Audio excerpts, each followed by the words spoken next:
I have a dream. Quel serait le destin d'une France qui se serait soumise à l'ennemi? Ask not what your country can do for you. Ask what you can do for your country. Enfin, ceux qui ont écrit ces manuels n'étaient pas là où nous sommes aujourd'hui. Histoire d'histoire, le podcast qui parle de la grande histoire. Histoire d'histoire revient et pour son retour, j'ai décidé de consacrer une série à une partie bien trop souvent négligée de la Seconde Guerre mondiale, la guerre du désert. Pendant 3 longues années, de 1940 à 1943, Anglais, Italiens, Libyens, Allemands, Français, Américains et beaucoup d'autres nations vont s'affronter dans plusieurs batailles aux enjeux immenses.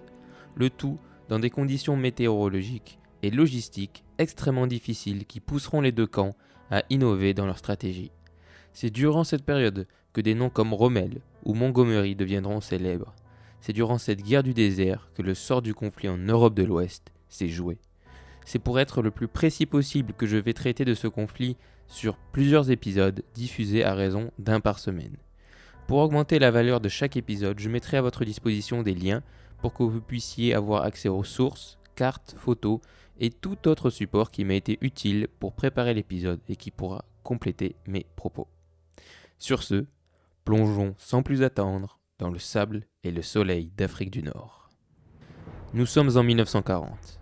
Alors que les Français et les Anglais enchaînent les revers militaires face à l'armée allemande, Benito Mussolini a de grandes ambitions pour l'Italie. Il ne compte pas faire de la figuration pendant ce conflit. Son rêve est simple, restaurer l'Empire romain en Méditerranée. Pour atteindre son objectif, il peut s'appuyer sur la Libye, qui appartient alors à l'Italie depuis 1911. Mais pour que son rêve devienne réalité, il devra se débarrasser des Anglais, qui sont maîtres de la Méditerranée grâce à la Royal Navy et de par leur implantation géographique. C'est en effet les Britanniques qui maîtrisent les 2 entrées de la Méditerranée, le détroit de Gibraltar à l'ouest et le canal de Suez à l'est, car l'Égypte est alors un protectorat anglais.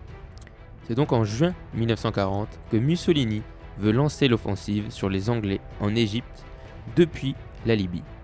Seulement, son armée n'est pas prête. Le haut commandement italien estime que les forces italiennes sont dans le meilleur des cas prêtes à 70%. Mais Mussolini n'écoute pas ses généraux, il veut attaquer le plus vite possible. Sur le papier, si on ne se fie qu'aux chiffres, les Italiens doivent l'emporter facilement. 250 000 hommes sont stationnés en Libye, regroupés dans la 10e armée.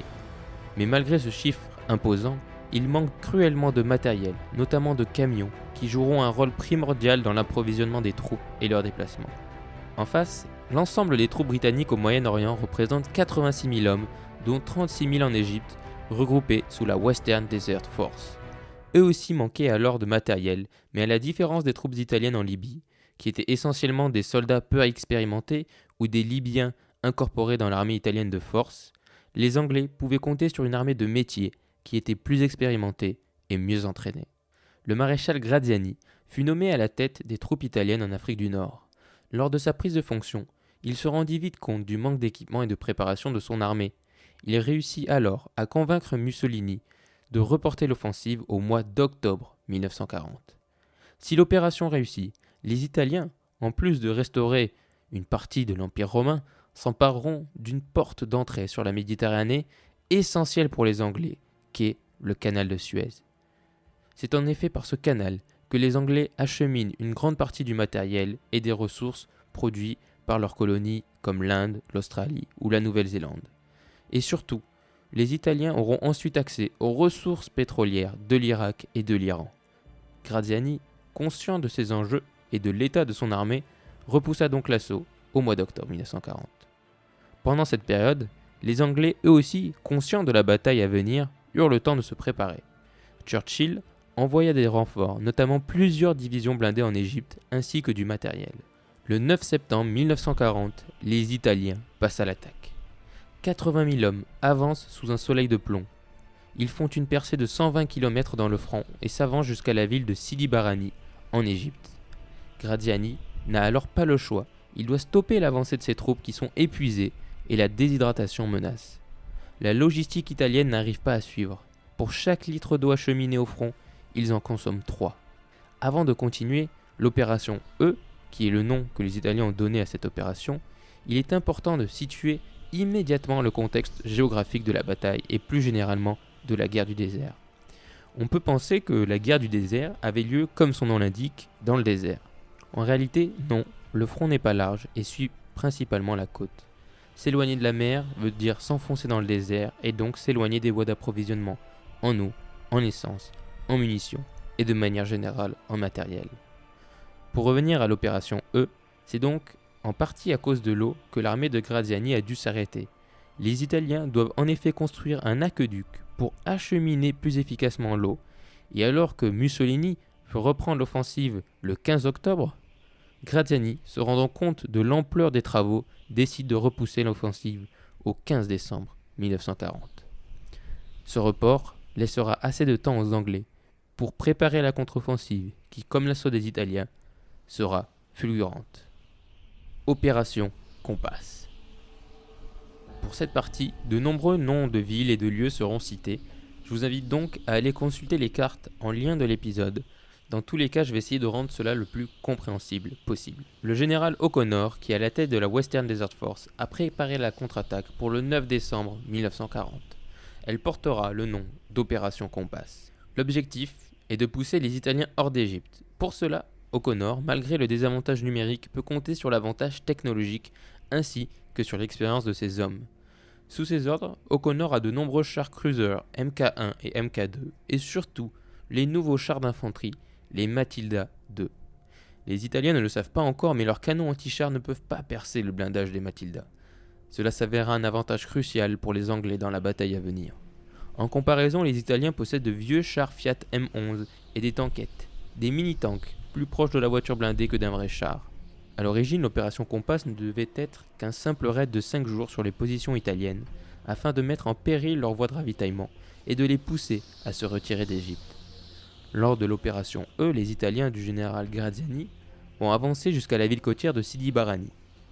Devant cette ville, ils installèrent différents avant-postes et points de défense pour prévenir une éventuelle contre-attaque britannique. Au sud de Sidi Barrani se trouvait notamment le village de Nibewa et Sofafi au sud-ouest. Dans ces villages se trouvaient les premiers avant-postes italiens. Le plan des Anglais était donc de passer entre Nibewa et Sofafi pour prendre les Italiens à revers sur leur position défensive et foncer sur Sidi Barrani. C'était la mission de la 4e division indienne. Dans cette guerre du désert, les troupes du Commonwealth vont jouer un rôle primordial. En voici un de leurs premiers faits d'armes. Pendant que le 7e groupe de support attaque Sofafi pour empêcher les Italiens de couper la manœuvre d'encerclement des Anglais, une brigade d'infanterie et les chars du 7e régiment de tanks royaux attaqueront Nibewa à revers. Pour faire croire aux Italiens un assaut frontal, le matin du 9 décembre, des tirs de diversion furent tirés en direction des positions italiennes dirigées par le général Maletti à Nibewa. Ensuite, un barrage d'artillerie eut lieu pour préparer l'assaut de la 11e brigade d'infanterie indienne. Les tirs de diversion avaient commencé dès 5h du matin, et à 8h30, suite à ces différents mouvements, Nibewa est capturé. Le général Maletti a été tué, avec 818 de ses hommes et 1300 blessés lors de ces combats. Les Britanniques, eux, ont perdu 56 hommes. Une fois Nibewa capturé, ils avancèrent vers la mer et Sidi Barrani en prenant les autres avant-postes italiens. Pour la prise de Sidi Barrani, les forces britanniques peuvent compter sur plusieurs navires de la Royal Navy qui bombarderont la ville afin d'appuyer leur assaut. Les Italiens se retrouvent alors encerclés à Sidi Barrani, à Bukbuk, un village à l'est de Sidi Barrani, ainsi qu'à Sofafi. Ces divers encerclements s'expliquent essentiellement par la rapidité d'exécution des Anglais et aussi par leur puissance de feu supérieure. Les Italiens ne pouvaient rien faire face aux chars anglais. Ils n'avaient aucun autre choix que celui de se rendre.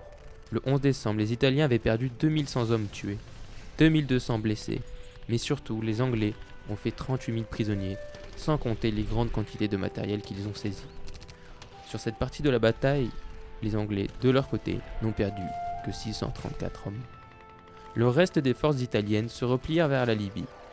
Lors de leur repli, ils continuèrent de se faire bombarder par la Navy et la Royal Air Force, qui rendaient le repli encore plus chaotique qu'il ne l'était déjà. Les Britanniques ont continué de poursuivre inlassablement les Italiens. Le 16 décembre, 8 jours après le début de l'assaut, les Anglais avaient récupéré tous les territoires pris par les Italiens en Égypte. Ils s'enfonçaient maintenant en Libye.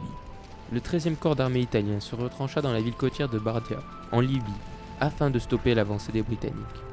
Du 3 au 5 janvier 1941, la 16e brigade d'infanterie australienne, assistée par le support aérien, naval et un barrage d'artillerie, attaqua les positions italiennes à Bardia, par l'ouest où leur défense était la plus faible.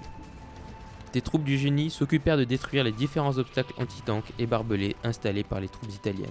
C'est avec le support de 23 chars Matilda II qu'ils furent une première percée dans les lignes italiennes, et ils firent alors 8000 prisonniers.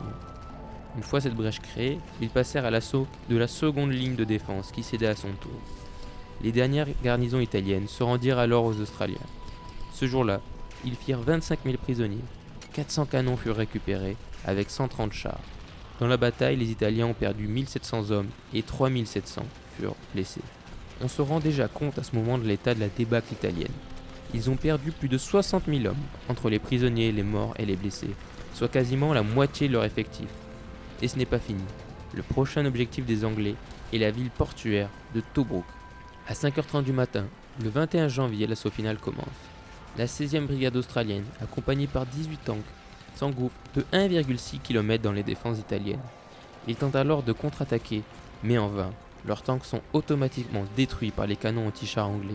Les Australiens continuent alors leur progression. Les Italiens se rendent vite compte que la défaite sera inéluctable. Ils décident alors de commencer à détruire les installations portuaires pour ralentir les futurs approvisionnements des Anglais. À 15h45, 20 000 Italiens se rendent. 208 canons et 85 tanks seront récupérés. 400 Britanniques trouveront la mort pour la prise de Tobruk, dont 355 Australiens, pour 750 Italiens tués et 2200 blessés. Un peu plus d'un mois après le début de l'offensive, l'opération Compass était un succès inespéré pour les Britanniques. C'est leur première victoire majeure lors de ce conflit, et ce alors qu'ils combattaient à 1 contre 10. L'objectif était largement dépassé, l'Égypte était sécurisée et les Anglais avaient maintenant pris pied en Libye. Leur avance dut certes être ralentie à cause de problèmes de ravitaillement, mais la 10e armée italienne avait perdu plus de la moitié de ses effectifs et une immense partie de son matériel. Les troupes britanniques continuèrent d'avancer jusqu'à Marsa el Brega, après Benghazi. Ils ont alors pris possession de tout l'est de la Libye. L'avancée est alors stoppée, car la moitié des effectifs sont envoyés en Grèce pour combattre contre les Italiens et les Allemands là-bas. Au final, les Britanniques, lors de ces opérations, ont perdu 500 hommes et 1300 blessés sur les 36 000 engagés. De l'autre côté, les pertes s'élèvent à 5 500 tués, 10 000 blessés et surtout 130 000 prisonniers. Ils comptaient au départ 150 000 hommes. Cette victoire a prouvé au commandement anglais que la stratégie et les manœuvres de régiments de chars pouvaient remporter des victoires même en infériorité numérique. Cependant, ces conclusions ne prennent pas en compte le manque cruel d'équipement et d'entraînement de leurs opposants, car cette défaite italienne va pousser Hitler à s'investir dans la guerre du désert aux côtés de son allié. Il va donc créer l'Afrika Korps, dirigé par un général prometteur, Erwin Rommel. Ce nouvel ennemi mettra rapidement à rude épreuve les nouvelles certitudes britanniques. La guerre du désert vient à peine de commencer. Rendez-vous la semaine prochaine.